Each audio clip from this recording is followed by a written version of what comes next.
Una de las grandes falencias de nuestro país es la infraestructura. No hay un problema de cantidad de infraestructura, que en el IPE y en otros lados hemos medido como la brecha infraestructura, o sea, cuánto hay que invertir para tener infraestructura parecida a la de los pares de la región. Y el otro es la calidad de la misma. Desde los 80s, que recuerdo viajando por el sur del país, habían en las paredes, en las piedras de cerros, carretera o muerte, de que era el desastre. Hemos ido recuperando un poco de infraestructura porque el Estado ahora puede invertir mucho más que antes y ha invertido mucho en infraestructura. En los 90s hicimos un intento de concesiones de infraestructura que se armó muy bien y después involucionamos. Y vamos avanzando con la participación privada en infraestructura, pero la verdad es que podríamos hacer muchísimo más, ¿no? ¿Qué me dices, Milagros? Buenas noches. Buenas noches. Bueno, en realidad basta mirar alrededor, ¿no?, para ver lo que es el déficit de infraestructura que te resta competitividad como país, ¿no?, que te resta calidad de vida como peruano. Tú acabas de estar, me contabas, en Juliaca. Yo acabo de estar en el norte del país y realmente, ¿no?, hay zonas donde no hay servicios, donde no hay realmente infraestructura, donde todo lo que es experiencia de obra pública está realmente rodeada por cuentos de corrupción, de obras que nunca se culminaron, ¿no? Entonces, parece un escenario desalentador, pero a la vez ves que hay grandes proyectos de inversión, ¿no? Y todos esos proyectos de inversión, toda esa inversión necesita infraestructura pública y servicios vinculados. Y eso no lo va a hacer solo el Estado, no lo va a hacer solo el privado, sino que se tiene que hacer a través de asociaciones público-privadas, ¿no? Claro. Entonces, a mí me sorprendió hace poco ver en la base de datos del Banco Mundial que el Perú invertía más en asociaciones públicos-privadas relativo al tamaño de nuestra economía que Chile, Colombia o México, ¿no? Entonces, en realidad, algo estamos haciendo, pero yo creo que hay mucho más que hacer. ¿Por qué no hablamos un poco del paradigma? Te doy mi paradigma, a ver qué piensas. Requiere un plan plurianual, no puedes estar pensando en la inversión en infraestructura del siguiente año o qué sé yo. Requieres que el diseño de ese plan y la promoción de ese plan, el Estado también sea acompañado por privados. Por ejemplo, un consorcio liderado por un banco de inversión, que incluya estudios de abogados locales y globales, que incluya las empresas de ingeniería líderes mundiales, para que acompañe al Estado, que en realidad no quiere concesiones. El Ministerio de Transportes y Comunicaciones en la realidad no quieren concesiones, quieren hacer carreteras mal hechas, no mantenerlas y rehacerlas 3 o 4 años después. Es un poco el juego de los amarus, por ejemplo, del Ministerio, que ya tienen un tiempo ahí. Requieres buena regulación, ¿no?, para que el contrato con el privado esté bien armado, y requieres en el Estado un grupo de gente que acompañe a los privados para saber armar contratos. Más o menos esa es la historia. Suena fácil, suena simple, así se hace en todo el mundo donde funciona, pero acá se nos ha ocurrido que así no es. ¿Qué nos comentas respecto de esto? Bueno, yo no puedo ser tan crítica, porque creo que una vez que entras en la gestión pública, bueno, tú estás ahorita en la gestión pública, las cosas son distintas, ¿no?, respecto de lo que puedes hacer, porque todos los sistemas administrativos te atrapan. Justamente es otra razón para salirse de eso. No, sin duda. Yo creo que mucho se tiene que hacer a través de inversión privada promovida por una buena gestión pública, ¿no? A ver, yo no creo que haya un tema de querer o no querer hacer concesiones. Yo creo que lo que hay efectivamente es una ausencia, o por lo menos un desconocimiento de la población respecto de qué cosa vamos a hacer en los próximos años en términos de resolver los problemas de infraestructura, ¿no? Creo que la Municipalidad de Lima, por ejemplo, ha hecho un esfuerzo importante en términos de decir, bueno, vamos a reordenar las rutas y estos van a ser esos corredores complementarios. Si lo está haciendo bien, no lo está haciendo bien, si tal, pero por lo menos ya sabemos el terror, esta pesadilla de las combis, hacia dónde se va digamos, a dirigir la solución, ¿no? En la parte legal tú sabes mejor que la mayoría si lo está haciendo bien o no. Como ya te metiste en las arenas movedizas, ¿por qué nos comentas qué crees que se está haciendo bien y qué cosas crees que se podrían hacer mejor? Yo creo que un sistema de transporte moderno como el que necesita Lima, como el que necesitan las ciudades, otras ciudades del país, ¿no?, que tampoco, igual tú sales de Lima, todas las demás ciudades tienen un caos aún peor que el que tiene Y vienen atrás. Tú has estado en el norte, en Trujillo, están copiándose casi calco la reforma de transporte de Lima, y en Arequipa también. Más bien no deberían copiársela al calco, pero por lo menos quieren ir ahí. A mí me gustaría que el esfuerzo de desarrollar las líneas de metro, que yo creo que efectivamente hay una auténtica voluntad de hacerlo, ya estamos encaminados por ahí, debería ir más de la mano con el esfuerzo de ordenar el tránsito en la ciudad a través de los corredores complementarios, ¿no? Porque en este momento los postores de esos corredores complementarios ven el desarrollo de las líneas del metro más bien como una amenaza, problema, claro. ¿no? Entonces eso no debería ser así, porque en cualquier ciudad los sistemas son complementarios, ¿no? O sea, y en esencia lo que se quiere hacer es dar una ruta de buses que cuando llegue el momento de hacer el tren, en realidad te lleve a otra ruta de buses y deje el espacio para el tren. Así es, pero esto lo que debería hacer es absolutamente, primero engarzado y ser previsible y totalmente transparente, tanto para los operadores del metro como para los operadores de los buses, porque ambos en el nivel en que están haciendo una inversión. Tienen que hacer sus flujos, ver cuándo les paga la inversión, etcétera. Porque si no, vamos o sea, nosotros no queremos, independientemente que a mí me parezca un esfuerzo muy importante, ¿no? Haber hecho el Metropolitano y que sea un ejemplo de lo que queremos seguir haciendo. O sea, el Metropolitano está, ¿no?, lleno de problemas de ejecución, de arbitrajes, de complejidades vinculadas con un problema de diseño. Y se saldó una deuda de 92 millones de soles, si no me equivoco, con algo que se aprobó en abril de hace 2 años y se pagó hace 3 miércoles, ¿no? Sí. Y ya hay otro problema encima. Entonces, o sea, yo creo que no se trata, como se dice, de llorar sobre leche derramada, pero sí creo que es importante que el sistema de transporte masivo se trabaje de manera integrada, que sea transparente, que tenga además, que sea muy transparente, porque lo que suele ocurrir en este tipo de licitaciones además es que tanto en el ámbito público como el privado hay, no necesariamente llamémosle corrupción, pero sí hay empresas, hay personas que de alguna manera quieren tener sus intereses más protegidos, ¿no? Entonces tenemos que tratar de que estas licitaciones sean lo más competitivas posibles, lo más transparentes posibles, lo más previsibles en términos de sus bases y los contratos que las desarrollen, y creo que teniendo ese mensaje la población va a apoyar un cambio así, que obviamente implica un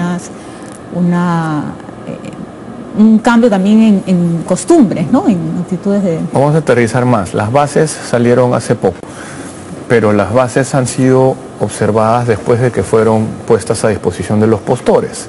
Ustedes están volviendo a revisar las bases. Sí, lo que ocurre es que a mí me parece realmente que los procesos en general acá en el Perú, los procesos de licitaciones no salen cuando ya están maduros, ¿no? O sea, yo creo que salen de manera muy tentativa, con unas bases que nunca son las definitivas ni por asomo, sino que están un poco así como a la deriva de que vayas opinando de ellas y cambiando. Y en verdad, para alguien que va a invertir y decide invertir en A, puede terminar en un proyecto, digamos, que sea más cercano a Z. Entonces, claro. Y estás a veces 1 año, 2 años, 3 años en el proceso, y con todos estos cambios, y tampoco uno como asesor, sea legal en mi caso, o sea en tu caso económico, les puedes dar una certeza de por dónde va la cosa y cómo va a terminar. Sabemos que hay contratos que han salido, no un parcito, sino un montón, que no son bancables. O sea, el contrato sale al mercado, lo firman, la foto con el ministro, todo que monstruo, y de ahí se sientan a renegociar porque no pueden llevar eso a un banco, porque nadie les financia ese contrato, ¿no? Entonces son problemas que están ahí. En el tema, regresando a los corredores, parece que se va a ir una licitación de recaudo y de manejo de flota. Ojalá vayan juntos, ¿no? Ojalá. Porque pues, sería un grave error no hacerlo. La idea es tener eso para noviembre también, o sea que ahora empezamos a correr. Las bases, como me dices, están en flux, como dicen los gringos, en cambio constante, o por lo menos en cambio, pero además viene esta otra subasta paralela, digamos, y tienen que enganchar ambas para tratar de cerrarlas este año, para hacer un piloto con una ruta, para, si funciona, ampliar la reforma para entregar las otras 4 rutas antes de que se termine la gestión de Susana. Más o menos ese es el plan. A ver, yo creo que no hay que, como te digo, mirar atrás y decir ya esto se hizo así, esto se hizo mal. No, hay que mirar hacia adelante y sí aprender de la experiencia. Y es lo que ya debería haber aprendido la Municipalidad de Lima, es que todos los proyectos fantásticos que está exhibiendo ahora han surgido por iniciativa privada. Claro. No por iniciativa pública. No, para nada. ¿No? Entonces, iniciativa pública implica que alguien tenga la idea, que se desarrolle el proyecto SNIP, que haya años. ¿Cómo han venido todos los proyectos que ahora, no, ya como les han cambiado de nombre, no recuerdo tanto los nombres de cada uno de los proyectos, pero son iniciativas privadas? O sea, es el privado viendo, no qué negocito hace no, sino cuáles son los requerimientos, ve la demanda, ve a las personas que necesitan transportarse en menos tiempo de un lugar a otro de la ciudad, ve cuáles son las rutas más adecuadas, más eficientes, y hace estudios técnicos y económicos y presenta una iniciativa privada. A lo largo de todo el país... Regresamos, perdón sí, que te interrumpa, regresamos con esto después de la pausa.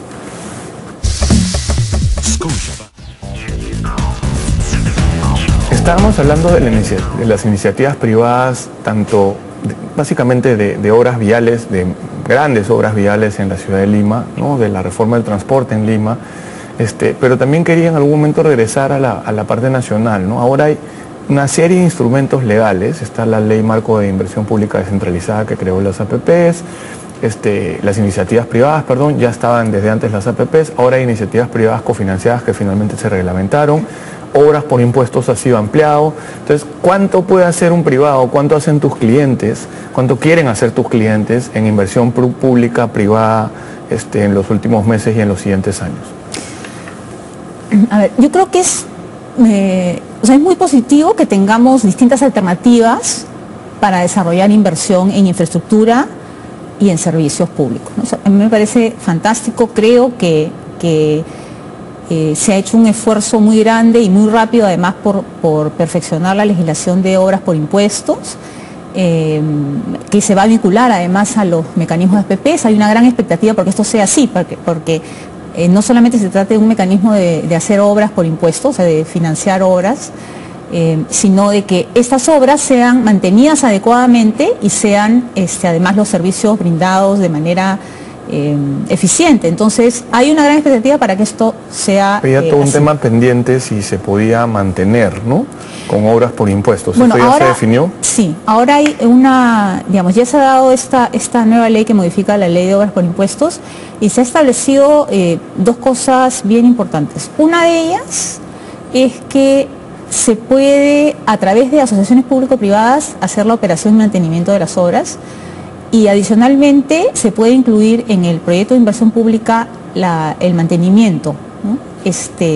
Cuando ya no lo combinas, digamos, con asociaciones público-privadas. Creo que eso es muy importante. Eso es importantísimo porque no se mantiene, ¿no? Y se adicionalmente, y hay que hacerlo de nuevo. Recuerda que se aprobó este FONIE, el Fondo Social, y justamente es uno de los primeros fondos que van a entrar a financiar obras por impuestos adicionalmente a lo que es canos y recursos determinados. De eso quería hablar, ¿no? Y también un reconocimiento a Carolina, la que he visto hoy día con su chal, viendo cómo alguien pasa a ocupar su puesto. La idea es muy buena, la idea es que se hace un paquete de obras que incluye camino, electricidad, telecomunicaciones, que en esencia es internet y por ahí pasa la voz, y saneamiento, que es agua y desagüe, en los centros poblados más pobres de nuestro país, que ya fueron elegidos por el Ministerio con su sistema de focalización, y de eso en el presupuesto de este año se pusieron 400 millones de soles públicos y 200 millones de soles públicos privados. Al mejorarse la ley de obras por impuestos, engancharon el FONIE con obras por impuestos. En esencia están yendo donde los privados y diciéndoles, oye, todos estos son los centros poblados donde quisiera ejecutar más rápido, ¿no? ¿Te interesa alguno? Más o menos es así. ¿Cómo lo han recibido los clientes de Mira, ustedes? lo que están esperando las empresas privadas que tienen de alguna manera la inquietud de, yo prefiero pagarle impuestos al país con obras bien hechas. Claro. Con mi mejor gestión, yo prefiero pagar eso que entregar dinero, ¿no? Directamente. Pero 1000 veces, ¿no? Y han hecho 1000 y pico de millones de soles hasta ahora, se puede hacer muchísimo más. ¿No? Y entonces lo que hay es mucha expectativa respecto de la parte de FONIE para que el ministerio ponga la información esta que tiene de la demanda que se tiene que satisfacer, o sea, la población, las necesidades básicas, todo esto lo ponga a disposición de todas las empresas para que ellas comiencen a armar estos paquetes. O sea, todavía un paso más allá, una cosa que le da a las empresas más espacio para avanzar todavía. Es que la información de demanda ya está, no tiene sentido que la recoja el Estado y la tenga el Estado y que también la recojan los privados, ¿no? Claro. Entonces, yo creo que eso tiene mucha potencia, digamos, en lo que viene, sobre todo para armar paquetes de conjuntos de distritos, ¿no? Para efectos de caminos, del tema de saneamiento. Entonces, yo creo que por ahí viene mucha expectativa y también creo que estas nuevas normas de iniciativas cofinanciadas también están generando bastante expectativa, sobre todo porque se pueden presentar ideas de proyectos de iniciativas privadas cofinanciadas, se le pregunta a la entidad, digamos, propietaria del proyecto, titular del proyecto, si está interesada en ese proyecto, y solo ahí es que el privado va a preparar todo un proyecto SNIP, llamémosle así, ¿no? Yeah. O sea, no tiene que hacer todo el esfuerzo de preparar un proyecto para saber si es que le van a decir que no, ¿no? Entonces, pero eso va a ser bien interesante. Yo no sabía que habían ido por ahí, porque en esencia lo que quiere decir, no, lo que estamos diciendo es que un privado puede ir donde el Estado a decir, yo quiero hacer esta obra, le pregunta, por ejemplo, imagínate que fuera el agua de Juliaca, de donde vengo, donde hay 2 horas de agua al día. Y hay 2 veces 130 millones de soles asignados, la vez pasada no los usaron y los devolvieron, y ahí están tratando. Puedo decirle, y ahí yo te hago el agua. Claro, es muy probable que haya una serie de restricciones políticas a que en realidad se haga el agua. Y temas de corrupción y yo qué sé, pero imaginémonos que no, que el alcalde de Juliaca es un buen samaritano. Entonces, ¿qué ocurre? La empresa privada arma el proyecto, lo pasa por el Estado, lo ejecuta y lo mantiene. ¿Eso se podría hacer con una IP cofinanciada para el agua y el saneamiento de Juliaca, por ejemplo? Bueno, eso se puede hacer con una IP cofinanciada, sin duda, ¿no? Pero adicionalmente, si lo quisieras hacer a través de obras por impuestos, ahora se te permite que hagas a través del mecanismo de obras por impuestos, aunque falta el reglamento, el hacer esa obra, hacerle mantenimiento y la operación hacerla a través de asociaciones público-privadas también. Vamos a añadirle a los indignados que están quejándose por la repartija que tienen que ir a quejarse porque no hay agua y los niños se mueren. Que es un tema que me parece más sustancioso que reconocer de pronto que el Congreso del Perú es el Congreso del Perú. Porque así es que yo sepa la repartija siempre. Solo que esta vez hubo un audio que se filtró. Entonces ya saben, señores indignados, pueden seguir protestando y añadir a su protesta porque no hay agua y saneamiento para los niños y porque hay niños desnutridos crónicos en parte porque no tienen agua limpia. O se enferman de cualquier cosa porque tienen el silo a 2 metros de su casa. En los temas grandes en los que está el Estado en infraestructura, está en Camisea, está en la carretera longitudinal, está en el tren, está en Chincheros, ¿no? Esos son los cuatro proyectos bandera, digamos, de proinversión. ¿Provisur también? ¿Cuál es ese, perdón? Provisur es el agua para los balnearios del sur. Ah, ya, el que se tumbaron la iniciativa de salinización y la están rehaciendo. Sí. Porque decían que no había red. Así fue. O sea, sí, no queremos que salinicen el agua y que provean el agua porque no hay red. Entonces, ¿cómo llevarían el agua? Y eso, ¿quién lo dijo? La empresa que debe poner la red de agua. ¿Así fue más o menos?